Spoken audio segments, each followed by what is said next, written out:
بسم اللہ الرحمن الرحیم الحمد للہ رب العالمین والصلاة والسلام علی سید الانبیاء والمرسلین وعلی آلہ واصحابہ اجمعین والحمد للہ رب العالمین۔ ناظرین محترم، السلام علیکم ورحمۃ اللہ وبرکاتہ۔ ربیع الاول کی ان مقدس ساعتوں میں یہ میرے لیے سعادت مندی کی بات ہے کہ سرکار دو عالم صلی اللہ علیہ وسلم کی حیات طیبہ کے تعلق سے جو محافل یہ آن لائن منعقد ہو رہی ہے، اس سلسلے میں اس احقر کو بھی دعوت سخن دی گئی، اور جو عنوان کے تحت مجھے گفتگو کرنے کا شرف حاصل ہو رہا ہے وہ عنوان سرکار دو عالم صلی اللہ علیہ وسلم کے فضائل سے متعلق ہے۔ ناظرین محترم، حضور پاک علیہ الصلاۃ والسلام کے جو فضائل ہے یا جو حضور کے خصائص ہے، اس کے جو ڈائمنشنز ہے وہ اتنے ڈیفرنٹ ہے کہ اگر ہم کسی ایک ڈائمنشن کو لے تو بھی اس کا حق ادا نہیں کر سکتے، چہ جائے کہ ہم سرکار دو عالم صلی اللہ علیہ وسلم کے فضائل کے مختلف جہات کو اس مختصر سے ٹاک میں یا ہماری اس ریکارڈنگ کے سیشن میں ہم اس کو اپنے گفتگو کا حصہ بنائیں۔ یہ کسی بشر کے اختیار میں نہیں ہے، اور شعراء جب سرکار دو عالم صلی اللہ علیہ وسلم کی بات آتی ہے تو وہ یہ کہنے پر مجبور ہو جاتے ہیں کہ بعد از خدا بزرگ توئی قصہ مختصر۔ المختصر اگر بیان کیا جائے تو سرکار دو عالم صلی اللہ علیہ وسلم کی ذات خدائے بزرگ و برتر کے بعد سب سے بڑی ذات ہے، اس کا حق کوئی بشر ادا نہیں کر سکتا۔ حضرت مرزا مظہر جانے جانا رحمۃ اللہ علیہ کے سے منسوب ایک بات ہے جس میں آپ فرماتے ہیں کہ اللہ سبحانہ و تعالی کی حمد و ثنا کے لیے اس کے رسول سیدنا محمد الرسول اللہ صلی اللہ علیہ وسلم کافی ہے، اور سرکار دو عالم صلی اللہ علیہ وسلم کی تعریف و توصیف کے لیے اللہ کے محبوب صلی اللہ علیہ وسلم کا خدا کافی ہے، ہماری کوئی ضرورت نہیں ہے۔ لیکن ہم جو اللہ کی حمد و ثنا بیان کرتے ہیں، ہم جو سرکار دو عالم صلی اللہ علیہ وسلم کا ذکر بیان کرتے ہیں، یہ اس لیے نہیں کہ معاذ اللہ حضور کی ذات اس کی محتاج ہے، بلکہ یہ اس لیے ہوتا ہے تاکہ امتی اپنے نبی علیہ الصلاۃ والسلام کے ذکر کے ذریعے سے اپنے آپ کو اونچا کرے، اپنے آپ کے مرتبوں کو بلند کرنے کی کوشش کرے۔ سرکار دو عالم صلی اللہ علیہ وسلم کا ذکر اللہ سبحانہ و تعالی کا ذکر ہے۔ عزیزان گرامی، مجھے آج معلوم نہیں کہ میں کس گوشے کو سرکار دو عالم صلی اللہ علیہ وسلم کی فضائل کے لوں اور کس گوشے کو میں چھوڑ دوں وقت کی تنگی کے لیے، اور اس اعتراف کے ساتھ کہ حضور کا کوئی بھی گوشہ جب بیان کیا جاتا ہے تو بیان کرنے والے کے الفاظ ختم ہو جاتے ہیں، لیکن سرکار دو عالم صلی اللہ علیہ وسلم کی عظمت کا ایک پہلو کا احاطہ بھی نہیں ہو سکتا۔ لیکن سردس میں آپ سے عرض کروں کہ حضور پاک علیہ الصلاۃ والسلام کا وجود، حضور کا نسب، حضور کی ولادت، حضور کی بعثت، اور حضور کا رہنا سہنا، کھانا پینا، ازدواجی زندگی، گھریلو زندگی، معاشرتی زندگی، جتنے پہلو ہو سکتے ہیں وہ سارے کے سارے خصوصیات سے پر ہے اور بھرے ہوئے ہیں۔ اللہ کے نبی صلی اللہ علیہ وسلم نے فرمایا کہ اللہ نے مجھے پاک نسلوں سے یہاں پر منتقل کیا ہے، میرے نسل میں کوئی ایسا واسطہ نہیں ہے کہ جہاں پر کوئی شائبہ ہو سکتا۔ سرکار دو عالم صلی اللہ علیہ وسلم کی ولادت کے متعلق آپ نے سنا ہے کہ حضرت بی بی آمنہ رضی اللہ تعالی عنہا نے فرمایا کہ حضور جب پیدا ہوئے تو حضور میں نے دیکھا کہ میرے پیٹ سے، میرے بطن مبارک سے ایک نور نکلا ہے۔ اور حضرت بانی جامع علیہ الرحمۃ والرضوان مقاصد الاسلام کے 11ویں حصے میں ان تمام خصائص کو بہت مفصل انداز میں ذکر کیا ہے۔ حضرت امام قسطلانی کی کتاب مواہب اللدنیہ کے حوالے سے حضرت بانی جامع لکھتے ہیں کہ جب سرکار دو عالم صلی اللہ علیہ وسلم کی ولادت ہوئی تو حضور سجدہ ریز تھے اور اپنی شہادت کی انگلی سے اشارہ کر رہے تھے اور گویا اعلان کر رہے تھے کہ اب آخری نبی کی ولادت ہو چکی ہے، اب اللہ سبحانہ و تعالی کی توحید کے ڈنکے ساری دنیا میں بجنے والے ہیں۔ کفر اور طاغوتی طاقتوں کی جتنی دنیا میں ان کا غلبہ تھا وہ غلبہ ٹوٹنے والا ہے۔ عزیزان گرامی، سرکار دو عالم صلی اللہ علیہ وسلم کی فضیلت کے بارے میں خود سرکار دو عالم صلی اللہ علیہ وسلم نے فرمایا کہ فضلت علی الانبیاء بست، کہ مجھے تمام انبیاء پر اللہ نے 6 چیزوں کی وجہ سے فضیلت دی ہے۔ حضور نے ان 6 چیزوں میں فرمایا کہ مجھے فضیلت دی ہے اللہ نے تو اس طور پر دی ہے کہ دشمنوں کے دلوں میں ہمارا رعب ڈال دیا گیا ہے۔ اللہ کے نبی علیہ الصلاۃ والسلام نے فرمایا کہ یہ سرکار دو عالم صلی اللہ علیہ وسلم کی خاصیت ہے اور آپ کا صدقہ ہے کہ آپ کی امت کے لیے تمام زمین کو نماز پڑھنے کے لیے حلال قرار دیا گیا۔ سرکار دو عالم صلی اللہ علیہ وسلم نے فرمایا کہ ہم سے پہلے کی امتوں میں کسی نبی کے لیے جنگوں میں حاصل ہونے والا مال حلال نہیں تھا، لیکن یہ صرف اور صرف سرکار دو عالم صلی اللہ علیہ وسلم کی خصوصیت ہے کہ آپ کے صدقے میں وہ جنگ کا جو لیفٹ اوور سامان ہوتا ہے، جو چھوٹا ہوا سامان ہوتا ہے، اس کو امت مسلمہ کے لیے اللہ سبحانہ و تعالی نے حلال کیا ہے۔ اللہ کے نبی علیہ الصلاۃ والسلام نے فرمایا کہ وہ فضیلتیں جن کی وجہ سے مجھے اور نبیوں پر برتری حاصل ہے، اس میں ایک فضیلت یہ بھی ہے کہ اللہ نے انبیاء کو مجھ پر ختم کیا ہے، میں خاتم النبیین ہوں۔ اللہ کے نبی صلی اللہ علیہ وسلم نے فرمایا کہ حضور پاک علیہ الصلاۃ والسلام کی فضیلتوں میں سے ناظرین محترم یہ بھی ہے کہ اللہ کے حبیب علیہ الصلاۃ والسلام اللہ سبحانہ و تعالی نے حضور کو ظاہری طور پر اتنا باکمال بنایا تھا کہ دیکھنے والے حضور کے چہرے کو دیکھ کر یہ کہتے کہ اللہ کی قسم ایسا چہرہ، ایسا جمال والا چہرہ کسی جھوٹے انسان کا نہیں ہو سکتا۔ روایتوں میں آتا ہے کہ سرکار دو عالم صلی اللہ علیہ وسلم ایک مرتبہ مدینہ شریف سے آپ نکلے، اور اگر ہم آج کی زبان میں کہیں تو حضور پاک علیہ الصلوۃ والسلام چہل قدمی کے لیے نکلے تھے، تو وہ چلتے چلتے سرکار دو عالم صلی اللہ علیہ وسلم مدینہ شریف کے باہر آؤٹسکرٹس میں نکل گئے۔ وہاں پر حضور نے دیکھا کہ ایک قافلہ ہے جو خیمہ زن ہے، اور اس قافلے کے پاس گھوڑے ہے اور بہت سارے اونٹ ہے۔ حضور پاک علیہ الصلوۃ والسلام کو کچھ اونٹ پسند آ گئے۔ سرکار دو عالم صلی اللہ علیہ وسلم نے ان قبیلے والوں سے ان اونٹوں کے بارے میں استفسار کیا اور معاملہ طے کیا، اور حضور پاک علیہ الصلوۃ والسلام کے پاس اس وقت دینے کے لیے کچھ نہیں تھا۔ حضور نے کہا کہ تم مجھے تمہارے اونٹ دے دو، اور تم جب مدینے میں آ جاؤ اپنے قافلے کے ساتھ تو تم میرے سے اس کی قیمت تم حاصل کر لینا۔ لوگوں نے قبول کر لیا،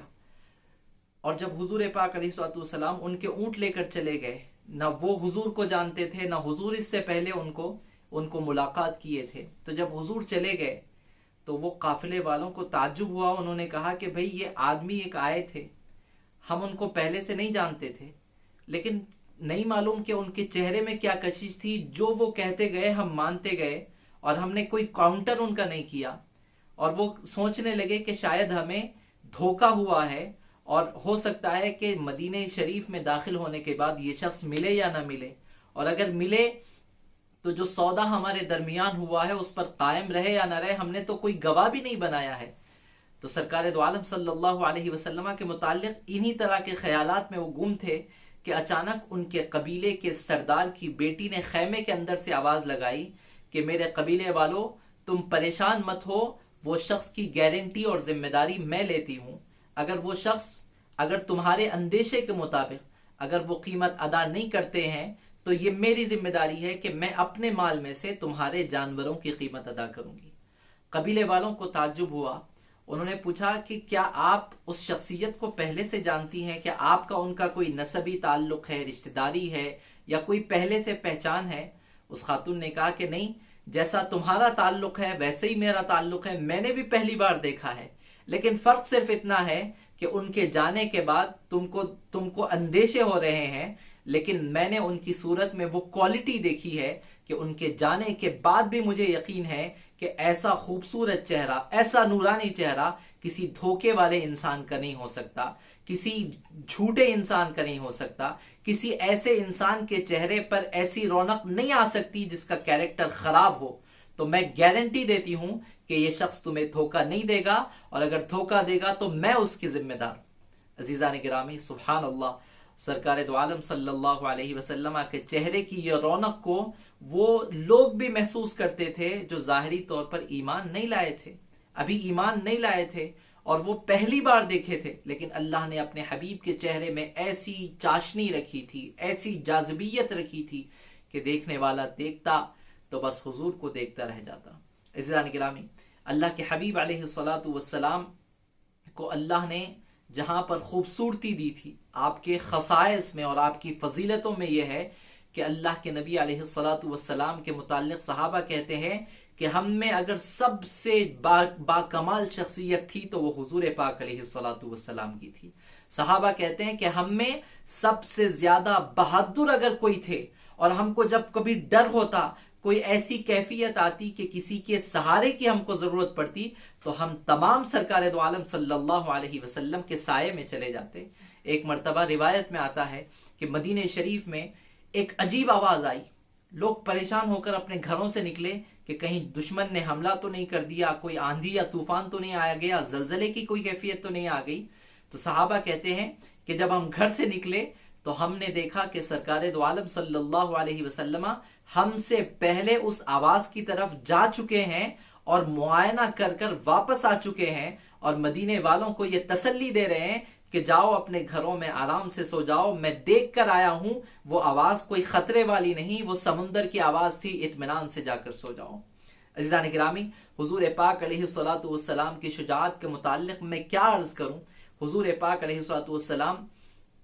کے سامنے رکانہ پہلوان آیا، عرب کا سب سے مشہور پہلوان، جس کے بارے میں ہے کہ وہ اگر چمڑے پر ٹھہر جائے تو 100 لوگ مل کر اس چمڑے کو کھینچے تو اس کے پیر کے نیچے سے وہ چمڑا نہ کھسکے، اس کے اطراف کا چمڑا ٹوٹ جائے، لیکن وہ چمڑا جو اس کے پیر کے نیچے ہو وہ نہیں سرکتا تھا، اس کی اتنی طاقت و قوت تھی۔ ایک مرتبہ سرکار دو عالم صلی اللہ علیہ وسلم اللہ کی وحدانیت کا پیغام پہنچا رہے ہیں اور اس سے آمنا سامنا ہو گیا، تو وہ رکانہ حضور کے سامنے عرض گزار ہوا، ابھی کافر تھے۔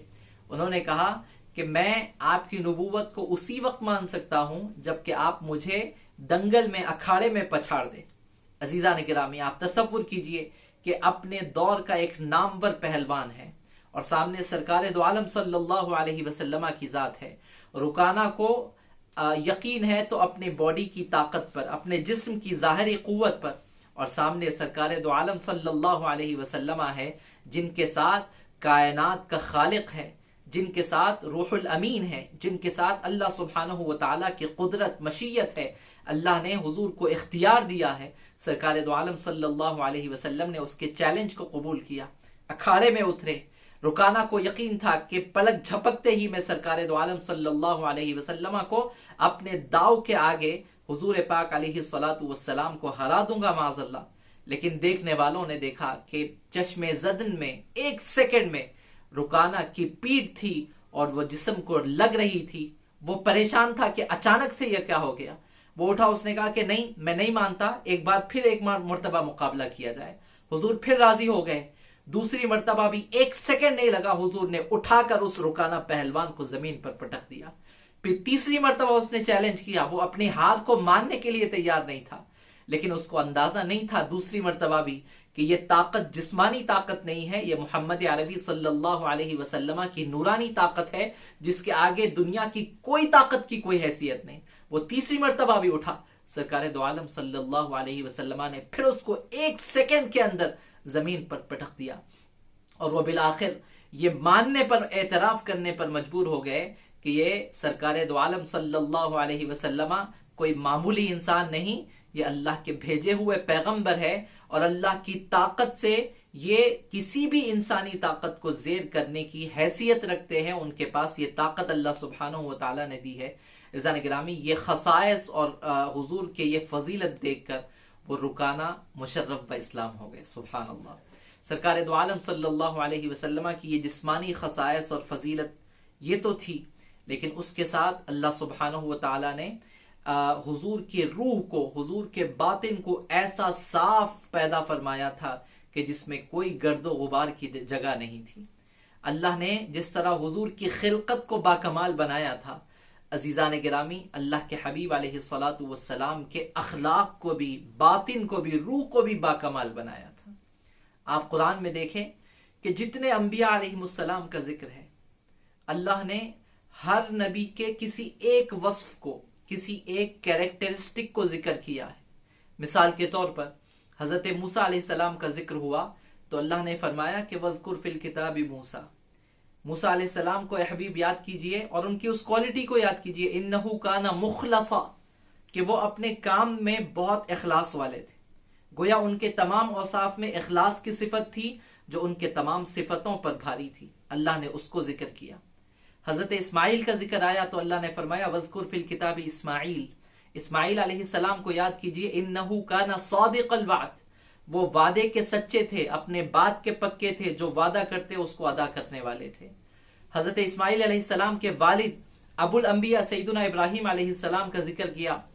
تو اللہ نے فرمایا ان ابراہیم لحلیم اواہ منیب، ابراہیم علیہ السلام کی صفات یہ تھی کہ وہ بہت بردبار تھے، وہ اللہ کا کثرت سے ذکر کرنے والے تھے اور اللہ کی طرف کثرت سے رجوع کرنے والے، توبہ کرنے والے تھے۔ تو گویا یہ صفات ایسی تھی ابراہیم علیہ السلام کی جو ان کی دیگر صفات پر بھاری تھی، اسی لیے اللہ نے ان تین صفات کا ذکر کیا۔ ایوب علیہ السلام کی صفت کا ان کا تذکرہ آیا تو اللہ نے فرمایا کہ انا وجدناہ صابرا نعم العبد انہ اواب۔ ایوب علیہ السلام کے بارے میں جب ہمارے ذہنوں میں آتا ہے ان کا نام تو ان کی صفت، صبر والی جو صفت ہے وہ ہمارے ذہنوں پر آ جاتی ہے۔ گویا ان کے پاس دوسری صفتیں جو تھی اس میں جو نمایاں وصف تھا وہ صبر کا وصف تھا، اسی لیے اللہ نے اس کو بیان کیا۔ لیکن قربان جائیے ہمارے اور آپ کے آقا صلی اللہ علیہ وسلم کے باطنی کمال پر کہ اللہ سبحانہ و تعالیٰ نے سرکار دو عالم صلی اللہ علیہ وسلم کے کسی ایک وصف کو ذکر نہیں کیا، بلکہ اللہ نے فرمایا اعوذ باللہ من الشیطان الرجیم انک لعلی خلق عظیم، اے حبیب آپ اچھے اخلاق جو ہوتے ہیں اس کی بلندیوں پر فائز ہیں۔ اچھے اخلاق کیا ہوتے ہیں ناظرین کرام؟ کسی ایک صفت کے ہونے کو اچھے اخلاق نہیں کہا جاتا، بلکہ اچھے اخلاق جو اللہ کی طرف سے آئے ہیں، گویا اللہ اس میں یہ بتلانا چاہ رہا ہے کہ دیگر انبیاء کے پاس جو نمایاں اوصاف الگ الگ پائے جاتے تھے، میرے حبیب علیہ الصلاۃ والسلام کی شان یہ ہے کہ ان کے پاس حضرت ابراہیم کی بردباری بھی ہے، ان کی عبادت و ریاضت شاقہ بھی ہے، اللہ کی طرف بار بار پلٹنے کا وصف ان کے اندر بدرج اتم موجود ہے، اسماعیل علیہ السلام کا وعدے کو پورا کرنے کا وصف ان کے اندر اتم موجود ہے، حضرت سیدنا موسیٰ علیہ السلام کا اخلاص ان کے اندر موجود ہے، حضرت موسیٰ علیہ السلام کی شجاعت ان کے اندر موجود ہے، حضرت ایوب علیہ السلام کا صبر ان کے اندر موجود ہے۔ الغرض جتنے انبیاء آئے ہیں اور جو ان کی نمایاں اوصاف رہی ہے، اللہ سبحانہ و تعالیٰ نے سرکار دو عالم صلی اللہ علیہ وسلم کو ان تمام اوصاف کا جامع اور کامل بنایا ہے، اور اسی لیے شاعر نے کہا کہ حسن یوسف دم عیسیٰ ید بیضا داری آنچ خوبا ہما دارن تو تنہا داری۔ اے حبیب کبریا صلی اللہ علیہ وسلم، جو اوصاف تمام انبیاء میں متفرق طور پر تھے، اللہ نے آپ کو ان تمام اوصاف کا جامع بنایا ہے صلی اللہ علیہ وسلم۔ عزیزان گرامی، سرکار دو عالم صلی اللہ علیہ وسلم کے فضائل کو میں کیا ذکر کروں؟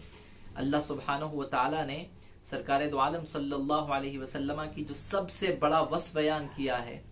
وہ آپ کی شفاعت عظمیٰ ہے۔ حضور نے بیان کیا کہ تمام انبیاء نے، اللہ نے اپنے تمام انبیاء کو ایک دعا دی تھی، اور ان تمام انبیاء نے اپنی اپنی دعا کو دنیا میں استعمال کر لیا، سوائے میرے کہ میں نے اس دعا کو پوشیدہ رکھ لیا ہے، اور کل قیامت کے دن جب ساری دنیا سسکتی رہے گی، تڑپتی رہے گی، اور نبی کے پاس جا کر ان سے گزارش کرے گی کہ آپ اللہ کے حق میں ہماری سفارش کریے، اور ہر نبی ان کو یہ کہیں گے کہ آج ہم نہیں کریں گے، نفسی نفسی، جاؤ کسی اور کے پاس جاؤ، اور وہ ساری دنیا جس میں مسلمان بھی ہوں گے، غیر مسلم بھی ہوں گے، وہ لوگ بھی ہوں گے جو حضور پر ایمان لائے ہوں گے، وہ لوگ بھی ہوں گے جو حضور پر ایمان نہیں لائے ہوں گے، لیکن حشر کی جو وحشت ناکیاں ہوگی اور حشر کی جو سختیاں ہوں گی، اس کا جو پہلا جو کام ہوگا، پہلا جو سلسلہ شروع ہوگا، وہ سرکار دو عالم صلی اللہ علیہ وسلم کی شفاعت سے ہوگا۔ حضور پاک علیہ الصلوۃ والسلام سجدہ ریز ہوں گے اور اللہ کے حضور دعا کریں گے کہ مالک، اور ایسی حمد بیان کریں گے کہ اللہ سبحانہ و تعالیٰ کی طرف سے ندا آئے گی کہ حبیب سر اٹھائیے، ارفع رأسک اشفع تشفع سل تعطى،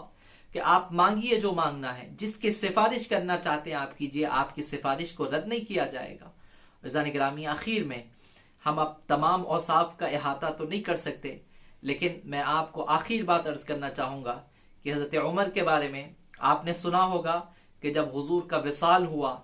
تو ایک آواز ایسی بھی گونج رہی تھی کہ جس میں حضرت عمر تلوار کو برہنہ کیے ہوئے یہ اعلان کر رہے تھے کہ اگر کوئی کسی نے یہ کہا کہ حضور وصال کر چکے ہیں تو عمر کی یہ تلوار ہوگی اور اس کی گردن ہوگی۔ یہ روایت تو ہم نے بارہا سنی ہے، لیکن میں آج آپ کو حضرت عمر سے منسوب ایک روایت کو ذکر کروں گا جس کو حضرت ملا علی قاری رحمۃ اللہ علیہ نے ذکر کیا ہے کہ جب حضور کا وصال ہوا، سرکار دو عالم صلی اللہ علیہ وسلم کا جسد مبارک، حضور کا جسم مبارک آپ کے حجرہ مقدسہ میں رکھا ہوا ہے، تو یہی حضرت عمر حاضر ہوتے ہیں اور سرکار دو عالم صلی اللہ علیہ وسلم کے جسم اطہر کی طرف متوجہ ہوتے ہیں، حضور کو مخاطب کرتے ہیں، اور جو اوصاف انہوں نے بیان کیے ہیں میں نہیں سمجھتا کہ اس سے بہترین اوصاف کوئی ہو سکتے ہیں حضور پاک علیہ الصلوۃ والسلام کے فضائل کو بیان کرنے کے لیے۔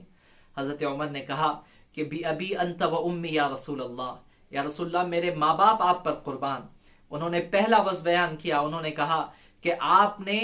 ایک کھجور کے تنے پر ہاتھ لگا کر خطبہ ارشاد فرمایا، اور جب آپ کے لیے ایک الگ ممبر بنایا گیا تو اس کھجور کے تنے کو آپ کی جدائی برداشت نہیں ہوئی، اور وہ سر عام اس قدر رویا کہ اس کے رونے کی آواز کو پوری محفل میں جمع لوگوں نے سنا، اور آپ بنفس نفیس ممبر سے اترے اور آپ اپنے ہاتھ کو اس ٹہنی پر رکھا، یہاں تک کہ وہ چھوٹے بچے کے طرح سسکتے ہوئے آہوں کے ساتھ وہ خاموش ہو گیا۔ حضرت عمر نے کہا بی ابی انت و امی یا رسول اللہ، یا رسول اللہ میرے ماں باپ آپ پر قربان، آپ کی امت اس کھجور کے ٹہنی سے زیادہ مستحق ہے کہ آپ ہمیں دلاسا اور تسلی دیجئے، ہم آپ کی مفارقت کو برداشت نہیں کر سکتے۔ حضرت عمر نے کہا کہ بی ابی انت و امی یا رسول اللہ، یا رسول اللہ میرے ماں باپ آپ پر قربان۔ آپ کی فضیلت یہ ہے کہ اللہ نے آپ کی اطاعت کو اپنی اطاعت قرار دیا۔ اللہ نے فرمایا من یطع الرسول فقد اطاع اللہ، جس نے رسول کی اطاعت کی اس نے اللہ کی اطاعت کی۔ حضرت عمر نے تیسری بات کہی کہ بی ابی انت و امی یا رسول اللہ، یا رسول اللہ میرے ماں باپ آپ پر قربان۔ اگر حضرت عیسیٰ کو یہ معجزہ ملا ہے کہ وہ مردوں کو زندہ کرتے تھے، تو آپ کی خاصیت یہ ہے کہ آپ کو ایک بکری کے گوشت نے جو پکا ہوا تھا، جب آپ اس کو تناول کرنے کا ارادہ فرما رہے تھے تو اس گوشت کو اللہ نے گویائی عطا کی، اور وہ گوشت کہنے لگا کہ یا رسول اللہ مجھے مت کھائیے کیونکہ میرے اندر زہر ملا ہوا ہے، میں زہر آلود ہوں۔ تو یہ معجزہ اس معجزے سے بڑا ہے کہ جس میں حضرت عیسیٰ علیہ السلام کسی مردے کو زندہ کرتے ہیں۔ حضرت عمر نے کہا کہ بی ابی انت و امی یا رسول اللہ، یا رسول اللہ ہمارا سب کچھ آپ پر قربان۔ اگر حضرت موسیٰ علیہ السلام کے عصا کے مارنے سے اگر پتھر میں سے 12 چشمے نکلے ہیں تو یہ کوئی بڑی بات نہیں ہے، کیونکہ اللہ سبحانہ و تعالیٰ نے آپ کی انگشت مبارک سے ایسے چشمے جاری فرمائے ہیں کہ جس کی وجہ سے آپ کے ساتھ رہنے والی صحابہ کی ساری جماعت آپ کے انگشت مبارک سے نکلنے والے پانی سے سیراب ہوئی۔ یہ اس سے بڑا معجزہ ہے۔ حضرت موسیٰ علیہ السلام کے ہاتھ سے جو معجزہ رونما ہوا، اس سے بڑا معجزہ یہ ہے جو آپ کے انگلیوں سے پانی نکلنے کا معجزہ تھا۔ عزیزان گرامی، حضرت عمر نے مزید فرمایا کہ یا رسول اللہ آپ پر میرے ماں باپ قربان، بی ابی انت و امی یا رسول اللہ، یا رسول اللہ میرے ماں باپ آپ پر قربان۔ اللہ سبحانہ و تعالیٰ نے جب آپ کے اجتہاد کا ذکر کیا تو اللہ نے سب سے پہلے کہا کہ یا اے حبیب ہم نے آپ سے درگزر فرما دیا، عفا اللہ عنک لما اذنت لهم۔ اللہ اللہ، حضرت عمر نے سرکار دو عالم صلی اللہ علیہ وسلم کے لیے ایسے جملے ارشاد فرمائے۔ انہوں نے پھر کہا بی ابی انت و امی یا رسول اللہ، یا رسول اللہ میرے ماں باپ آپ پر قربان۔ حضرت نوح کو اتنی بڑی مدت ملی اور وہ 950 سال تک لوگوں کو اللہ کی طرف بلاتے رہے، لیکن بہت کم لوگ ان کی دعوت کو قبول کیے۔ لیکن یہ آپ کی فضیلت، یہ آپ کا خاصہ، یہ آپ کا معجزہ اور یہ آپ کی چاشنی ہے، یہ آپ کی جاذبیت جو آپ کی اندر رکھی اللہ سبحانہ و تعالیٰ نے، کہ بہت مختصر عرصے میں ایک بڑی جماعت آپ کے تابع ہو گئی اور اللہ کی حکم کی فرما بردار بن گئی. اور اس کے بعد انہوں نے کہا کہ بھی ابھی انت و امی یا رسول اللہ، آخری بات انہوں نے کہی کہ یا رسول اللہ میرے ماں باپ آپ پر قربان، اگر آپ حضرت نوح کے جیسا ہم پر بددعا کرتے تو اللہ کے عذاب سے کوئی طاقت ہمیں نہیں بچا سکتی تھی، لیکن یہ آپ کا کرم تھا کہ جب آپ کو ستایا گیا، آپ کے دندان مبارک شہید کیے گئے، طائف میں آپ کا خون بہایا گیا، تو آپ کے پاس جب فرشتے آئے عذاب کے تو آپ نے اللہ سے کہا کہ اللہم اغفر قومی، اے اللہ میری قوم کی مغفرت فرمائیے، ان کو بخش دیجئے، فإنہم لا يعلمون، کیونکہ ان کو نہیں معلوم میری قدر و منزلت اللہ کے پاس کیا ہے. اور اس کے بعد اللہ کے حبیب علیہ الصلوۃ والسلام کے پیارے صحابی نے کہا کہ یا رسول اللہ آپ کی فضیلت تو یہ تھی کہ آپ ہمارے درمیان نہ بیٹھتے تو کوئی شکوہ نہیں تھا، آپ کی فضیلت یہ تھی کہ اگر آپ اپنے ہم پلہ لوگوں میں بیٹھنے کو آپ مقرر فرماتے، آپ اختیار فرماتے تو کسی کو آپ کو کچھ کہنے کا حق نہیں تھا. اگر آپ ہمارے ساتھ کھانا تناول نہیں فرماتے تو کسی کو آپ سے شکوہ کرنے کا حق نہیں تھا.